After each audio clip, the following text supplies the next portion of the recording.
السلام عليكم ورحمة الله وبركاته. النهاردة فيديو جديد، ازاي تحل مشكلة التجميد لعبة فورتنايت في الموبايل. طبعا انا بتقابلني الموضوع ده في التحديثات، بس المرة دي اللعبة اتجمدت، معرفش اتجمدت ليه. ففتحت طبعا اعدادات الضبط، رحت وضع الطاقة وعندنا في وضع الطاقة منخفض، وضع المتوازن، وضع الاحترافي. الوضع الاحترافي رحت وظبطته على ايه، هو معمول على عالي وفوق. هنا انا حطيت الموبايل على وضع الالعاب الاحترافي وبدأت الجيم،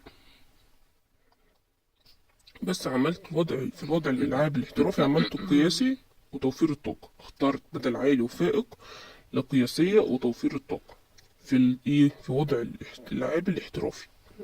ظبطته على كده، رحت وضع الالعاب الاحترافي واخترت قياسي وتوفير الطاقة. تمام.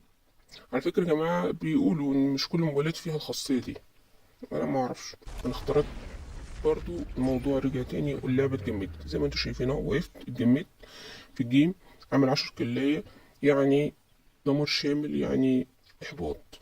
رحت تاني بدأت جيم جديد. تمام.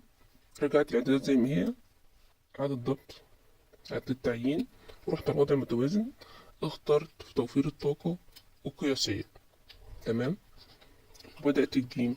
طبعا عملت اوكي كده، بدأت جيم جديد، الموضوع بقى تمام، مفيش التعليق او في اي حاجة. بس طبعا موت واتقتلت من اول الجيم.